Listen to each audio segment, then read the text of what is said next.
제가 어렸을 적 바다에 띄어진 거대한 선박들을 보면서요, 참 신기해할 때가 너무 많았습니다.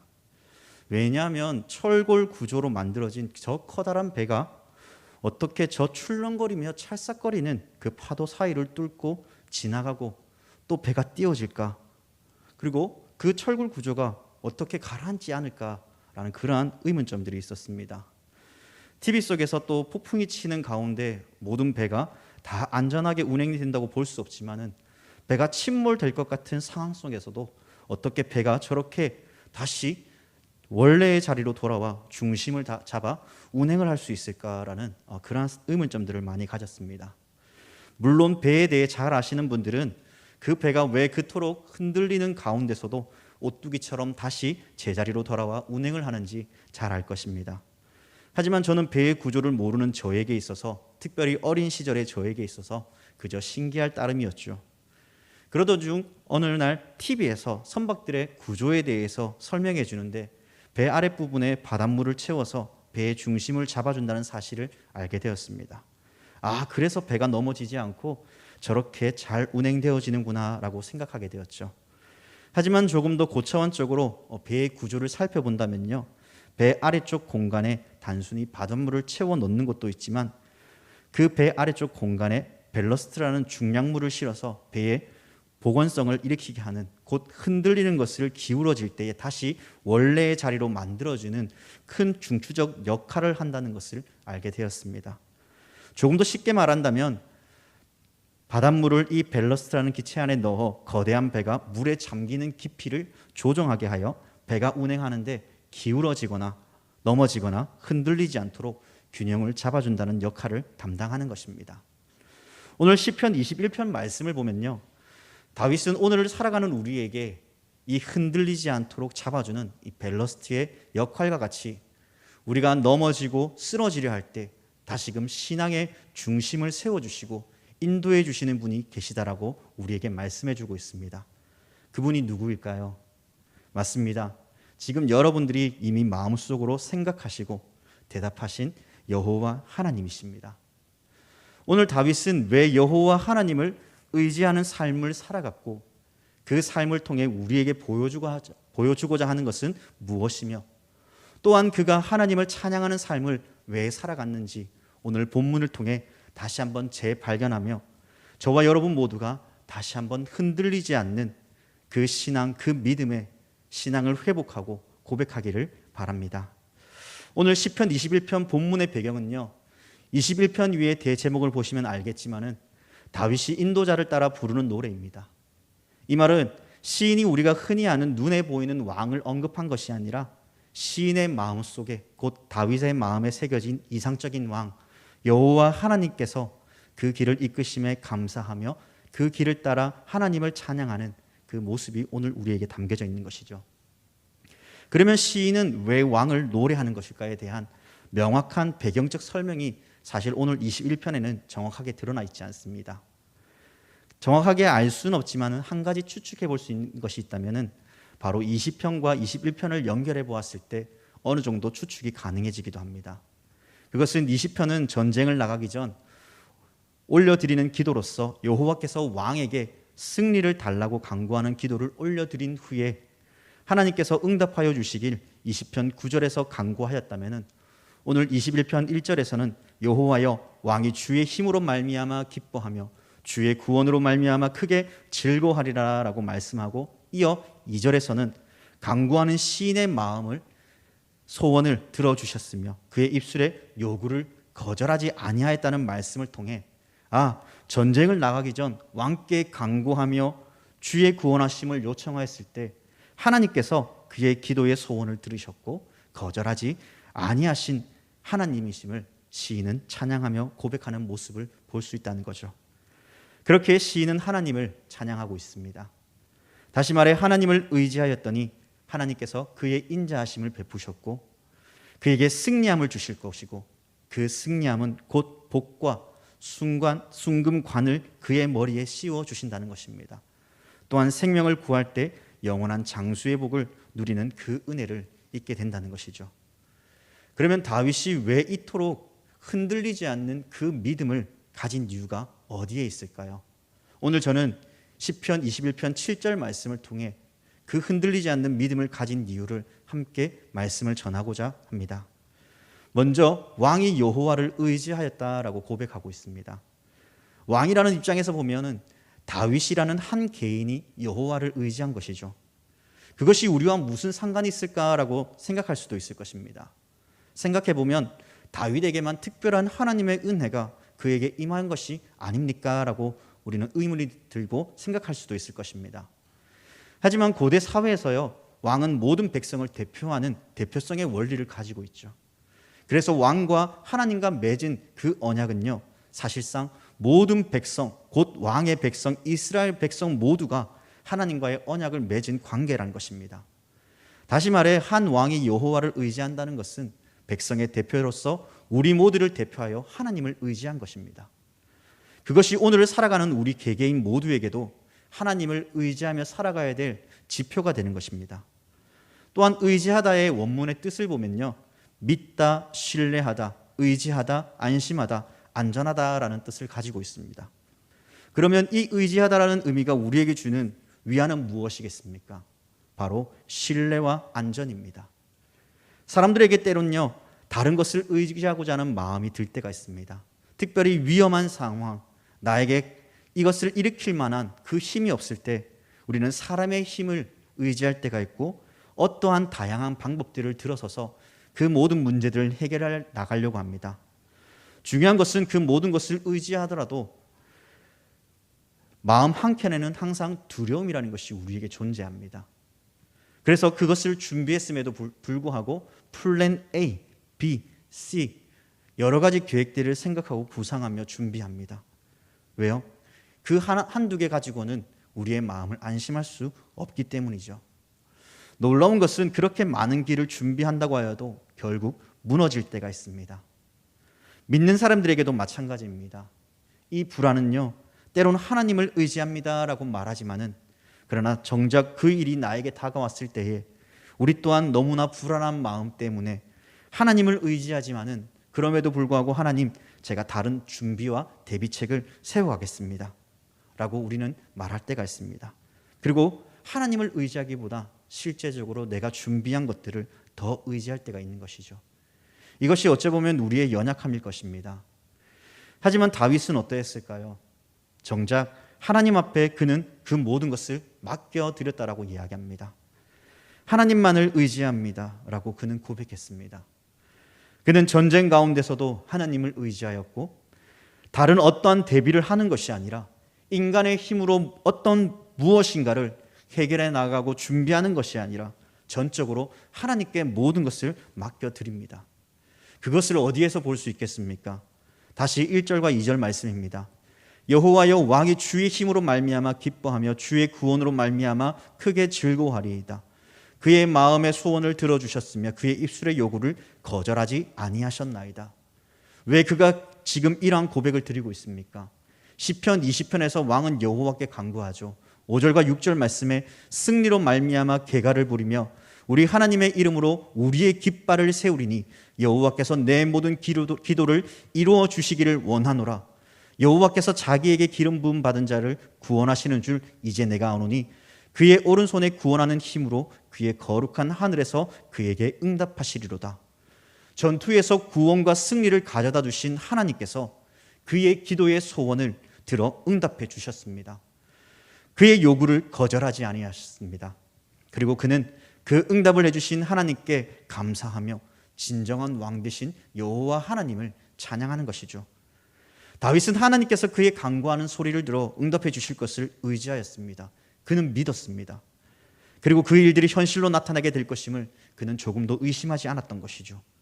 그러므로 그는 어떠한 상황 가운데서도 여호와를 향한 확실한 믿음이 곧 그로 하여금 흔들리지 않는 믿음을 가질 수 있게 한 것입니다. 이러한 다윗의 신앙과 그 믿음을 보면서 제 자신을 돌아볼 때가 있습니다.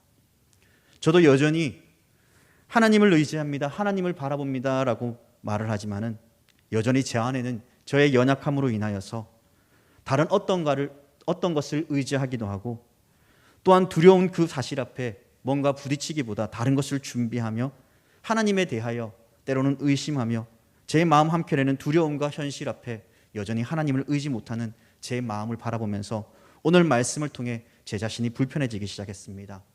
어쩌면 이것은 저 혼자만이 가지는 문제가 아니라 우리 모두도 동일하게 그 생명의 위기 앞에 여전히 하나님을 의지하지 못하는 우리 자신을 보게 될 것입니다. 하지만 다윗은 자신의 생명의 위기 앞에서도요, 하나님을 의지합니다. 아니, 앞으로 자신에게 어떠한 일이 닥쳐오든 그 불안감 속에서도 여전히 하나님을 의지합니다. 이것은 단순히 성경에서 말하는 것을 넘어 우리 모두에게 도전을 던져줍니다. 어떠한 도전입니까? 그럼에도 불구하고 너희는 하나님을 의지할 수 있느냐? 두려움 속에서도 앞으로 일어날 거대한 영적 전쟁 앞에서도 두려워하지 않고 나를 의지할 수 있느냐? 그 흔들리지 않는 믿음을 너희가 확신하며 나아갈 수 있겠느냐라고 말이죠. 여러분들은 어떻습니까? 보이지 않는 미래와 지금 나에게 닥쳐온 고난과 그 역경이라는 그 현실 앞에 나의 신앙과 나의 믿음이 흔들리고 있지는 않습니까? 하나님을 여전히 의지하며 살아가고 있으십니까? 만약 이러한 은혜와 삶을 잃어버린 채 살아가고 있다면 다시 한번 우리 모두가 회복하는 기회로 삼았으면 좋겠습니다. 주님, 제가 다시 주님을 의지합니다. 다윗이 하나님을 의지하며 나아갔듯 우리 모두도 다시 우리의 신앙과 믿음이 비록 연약하고 이 역경과 고난이라는 터널을 지나갈지라도 당신의 능력을 의지합니다. 당신의 힘을 의지합니다. 우리에게 이 고난받는 삶에서 영원한 은혜와 평강의 구원의 길로 인도하실 하나님 아버지를 의지합니다. 하나님의 그 오른손으로 나를 붙들어 주옵소서. 그 행하심을 의심치 않고 믿고 고백합니다. 그 흔들리지 않는 믿음이 다시금 우리 가운데 회복되어지기를 간절히 소망합니다. 또한 다윗이 이렇게 흔들리지 않는 믿음을 소유한 이유가 무엇입니까? 바로 여호와 하나님을 의지한 자에게 여호와께서 인자하심을 베푸는 분이 여호와 하나님이신 줄 그는 알았기 때문입니다. 우리가 너무나 잘 알고 있는 인자함은 원문으로 헤세드이죠. 헤세드는 언약 백성에 대한 하나님의 불변하시는 사랑을 의미합니다. 이 뜻이 가지는 뜻은요, 바로 친절, 인자, 자비, 자애를 의미하죠. 다시 말해 인자함은 하나님께서 의지하는 자에게 당신의 불변적인 사랑을 나타내시며 그가 죄 가운데 빠져 살아갈지라도 회개하며 돌아오며 다시 사랑으로 용서하시고 그에게 은혜와 긍휼을 베푸시는 하나님의 자비로운 성품을 보여주고 있습니다. 하지만 이 자비로운 성품을 거절한 자에게는요, 하나님께서 반드시 그를 진노 중에 거하게 하십니다. 한 예를 들어보겠습니다. 아하스 왕과 이사야 선지자를 통해 우리가 이것을 잠깐 보려고 합니다. 이사야는 수리아의 위협에 직면하여 공포에 휩싸인 아하스 왕에게 이사야 7장 9절에 이렇게 말씀합니다. 너희가 믿지 아니하면 정령이 굳게 서지 못하리라. 하나님께서 왕을 택정하시고 세우셨으면 왕은 당연히 언약적 관계에서 하나님을 믿고 신뢰해야 됩니다. 하지만 그는 그 사실을 믿지 않습니다. 무엇입니까? 12절에 이렇게 말씀합니다. 나는 구하지 아니하겠나이다. 여호와를 시험하지 아니하겠나이다 라고 말이죠. 여호와를 시험하지 아니하겠나이다 라는 말을 들으면 마치 백부장의 믿음과 같이 그가 말씀만 없어서 그 보복을 드리는 믿음 좋은 왕처럼 보일 수 있지만요, 하지만 그 뒤의 배경을 보면 경악을 금치 못할 것입니다. 왜냐고요? 그는 이미 하나님의 말씀에 순종하지 않기로 작정하였기 때문입니다. 이 사실을 열왕기하 16장 7절과 8절 말씀을 통해 이렇게 증거합니다. 그는 아수르 왕을 향하여 나는 왕의 신복이요 왕의 아들이라. 이제 아람 왕과 이스라엘 왕이 나를 치니 청하건대 올라와 그 손에서 나를 구원하소서 하고 아수르 왕에게 여호와의 성전과 왕궁 곳간에 있는 은금을 내어 아수르 왕에게 바쳤다라고 성경은 증언하고 있습니다. 다시 말해 아하스는 그 거대한 적들 앞에 하나님을 의지하는 것이 아니라 인간이 가지고 있는 그 힘과 병력과 권력을 의지하였습니다. 그는 하나님을 의지하지 않고 세상의 힘을 의지하였습니다.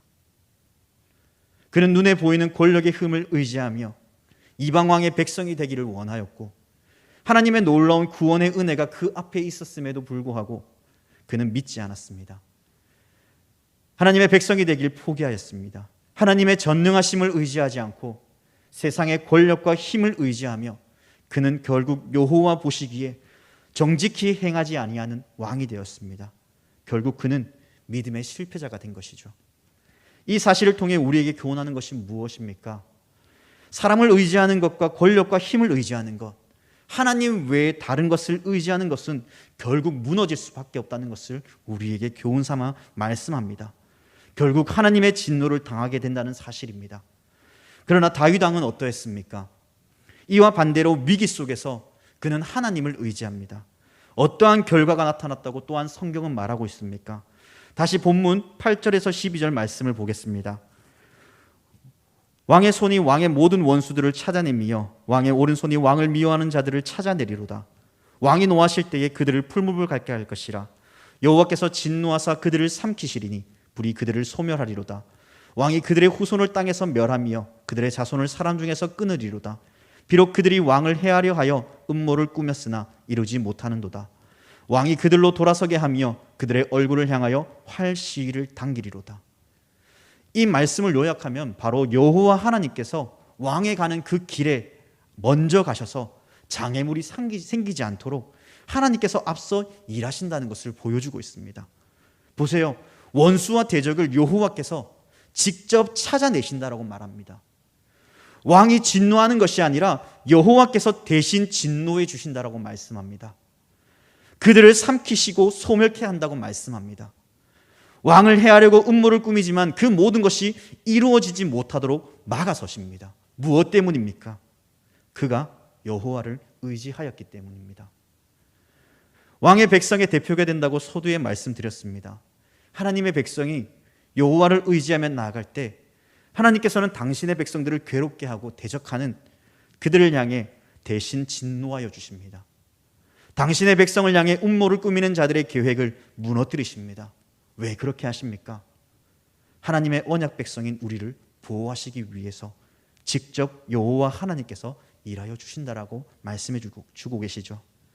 우리는 이미 이 사실을 에스더와 모르드게의 말씀을 통해 하만의 모략과 계획이 하나님 앞에 철저하게 산산조각나며 결국 그 계획한 모든 것이 자기에게로 돌아오는 그 하나님의 진노를 우리는 성경을 통해 이미 살펴보았지 않습니까? 이 모든 긍휼과 자비를 누구에게 베푸십니까? 여호와를 의지하는 자에게 하나님께서는 그 인자하심을 베푸십니다. 그러므로 우리는 흔들리지 않을 것입니다. 우리에게 겨자씨 만한 그 한 알만한 믿음이 우리에게 있을 때, 그 여호와를 의지하는 그 믿음이 있을 때 우리는 흔들리지 아니할 것입니다. 그리고 여호와께서 우리를 위하여 먼저 앞서가 일해 주실 것입니다. 매 순간순간마다 다윗에게 위기가 찾아올 때뿐만 아니라 그는 그의 삶 가운데 늘 여호와 하나님을 의지하였죠. 그럴 수밖에 없는 환경이 그에게 늘 다가왔습니다.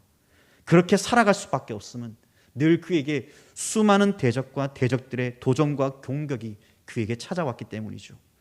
하나님을 사랑하는 자녀로서 사울 왕을 피해 도망을 다녀야 했고 어떤 왕보다 더 많은 전쟁을 치러야 했으며 이 말은 다시 말해 죽음의 위기가 늘 그에게 함께 공존했으며 심지어 그는 자신을 죽이려 하는 아들 압살롬에게까지 피해 도망쳐야 되는 그러한 고통을 그는 감당해야 했습니다. 그러한 순간 가운데 놓여질 때마다 그는 흔들리지 않는 믿음으로 인해 하나님의 놀라운 은혜들을 그는 매 순간 경험하였을 것입니다. 그러므로 다윗은 오늘을 살아가는 우리에게 도전하도록 권유합니다. 너희도 이 위기 속에서 하나님을 의지할 수 있느냐? 흔들리지 않는 믿음으로 한 걸음 나아갈 수 있느냐라고 말이죠. 지금 나의 앞에 놓여있는 믿을 수 없는 이 현실 앞에 나에게 여전히 막막하고 두렵고 괴로움이 가득할 것입니다. 앞으로 점차 나아질 것이다 라고 말하지만은 그러나 나의 형편을 보면 나의 주위의 환경을 보면 점점 더 힘들고 어려운 그 현실 앞에 놓여있는 그 모습을 볼 때마다 우리는 자괴감에 빠질 것입니다. 여전히 우리의 자리를 맴돌고 있으며 여전히 나를 힘들게 하며 괴롭게 하는 것은 늘 나에게 다가올 것입니다. 그러나 분명한 것은 하나님께서 우리에게 이 다윗의 고백처럼 하나님을 의지하고 신뢰하며 나아가는 자에게 반드시 그 은혜와 자비를 베푸시듯 우리 모두에게 동일한 은혜를 허락해 주신다는 사실입니다. 그것이 언제일지 우리는 알 수 없습니다. 그러나 반드시 그 회복의 때는 올 것입니다. 그러기 위해 우리에게 필요한 것은 하나님을 의지할 수 있느냐, 의지할 수 없느냐의 문제입니다. 세상은 우리에게 눈에 보이는 것을 믿고 의지하라고 이야기하죠. 그러나 하나님께서는 성경 말씀을 통해 우리에게 말씀하십니다. 어떻게 이야기하십니까? 다른 것을 의지하지 않고 하나님을 의지할 때 비로소 흔들리지 않는 믿음을 소유하게 될 것이다 라고 말이죠. 그 흔들리지 않는 믿음이 오늘 시편 21편의 말씀을 통해 다시금 우리의 신앙이 굳건히 세워지고 좌로나 우로나 치우치지 않고 넘어지지 않고 하나님을 의지하는 놀라운 은혜가 다시금 회복이 되길 바랍니다. 하나님을 의지하였더니 하나님께서 우리를 지키셨고, 하나님을 의지하였더니 하나님의 인자하심 곧 하나님의 긍휼과 자비하심이 이 땅 가운데 살아가도록 우리에게 먼저 앞서 일하시며 그 길을 인도해 주신 그 하나님께 감사할 수 있기를 바랍니다. 마지막으로 그가 이렇게 흔들리지 않는 믿음을 소유할 수 있었던 이유는 바로 그의 입술이 하나님을 찬양하였기 때문이라고 말합니다. 13절 말씀이죠. 여호와여 주의 능력으로 높임을 받으소서, 우리가 주의 권능을 노래하고 찬송하게 하소서. 다윗은 오늘 이 모든 것들의 최종적인 결론을 바로 하나님께서 행하실 일들을, 앞으로 일으키실 그 일들을 바라보며 하나님을 찬양하는 것이죠. 다윗은요, 사실 찬양과 뗄래야 뗄 수 없는 그러한 관계인 것 같습니다. 사무엘상 16장에 보면요, 여호와의 영이 사울에게서 떠나고 악령이 그를 번뇌케 한다라고 말합니다. 여기서 번뇌라는 것은 고민이 많게 하는 것이 아니라 두려움과 공포로 인하여 괴롭게 한다는 것입니다. 그리할 때 신하들이 사울 왕에게 요청을 합니다. 무엇이라고 요청합니까? 수금 잘 타는 사람을 구해 수금을 타게 하면 그 번뇌가 떠나가게 될 것이다 라고 말이죠. 이때 수금을 잘 타는 사람이 등장합니다. 그가 누구입니까? 맞습니다. 다윗입니다. 다윗은 또한 자신에게 처한 환경과 상황들을 그저 흘려보내지 않고 그 상황들을 시로 적어 하나님께 올려드리죠. 그리고 그 입술을 열어 하나님을 찬양합니다. 위기의 상황 속에서도, 고통의 순간 속에서도 그는 늘 입을 열어 하나님을 찬양합니다. 하나님께서 회복해 하실 그 일들을, 그 기이한 일들을 나타내실 것을 그는 선포합니다. 이러한 삶을 살아온 다윗에게 있어서 힘들고 고난과 고통의 순간마다 그는 하나님을 찬양하였습니다. 이러한 그에게 있어서 찬양은 곧 자신의 마음을 아래에 있는 것과 그 일을 통해 새 일을 행하실 그 하나님의 능력을 바라보는, 더 의지하는 통로가 된 것이죠. 사랑하는 여러분, 힘들고 어려울수록, 그 고통의 때에 있을수록 우리는 하나님을 찬양하며 하나님을 의지할 수 있기를 바랍니다. 그래야 할 때 하나님께서는 우리에게, 그 의지하는 자에게 인자함을 베푸시며 긍휼함을 베풀어 주실 줄 믿습니다. 말씀을 정리하겠습니다. 다윗은 하나님을 의지하였더니 하나님께서는 그에게 인자하심을 베푸셨고 그 은혜를 바라보고 경험하였습니다. 또한 전쟁에서나 원수와 대적들로부터 그를 지키시고 보호하여 주시며, 또한 그 일을 행하실 하나님을 신뢰함으로써 그의 신앙과 믿음이 흔들리지 아니했습니다. 그러므로 다윗은 이 모든 은혜를 베풀어 주신 하나님께 13절에서처럼 하나님을 찬양할 수밖에 없었던 것입니다. 지금 저와 여러분들은 고통이라는 시간과 환경 속에서 진실되게 하나님을 의지하기보다 다른 것을 의지하며 살아가고 있지는 아니했습니까? 고난과 역경이라는 그 시간 속에 그 현실만 바라보면 새 일을 행하실 하나님을 향해 찬양하지 못하는 그러한 삶을 우리는 살아가지 아니했습니까? 오늘 우리는 시편 21편을 통해 다시 우리의 마음의 중심에 여호와 하나님 한 분만을 의지하는 삶을 회복하기를 바랍니다. 이 믿음의 중심이 회복되어져 갈 때 비록 환경에 따라 좌로나 우로나 흔들릴 수 있지만은 성경 말씀에서처럼 넘어지나 아주 엎드려지지 아니함은 여호와께서 우리를 그의 손으로 붙드시고 계심을 신뢰할 수 있기를 바랍니다. 이러한 믿음이 회복되어질 때 하나님께서는 우리에게 당신의 인자함을 베풀어 주실 것입니다. 비록 그 회복의 때가 언제 있지는 알 수 없지만은 그러나 반드시 여호와를 의지하는 자에게 회복해 하시며 또한 그날들을 기대하며 살아갈 때 하나님께서는 반드시 그 일들을 나타내 주실 줄 믿습니다. 함께 기도하겠습니다.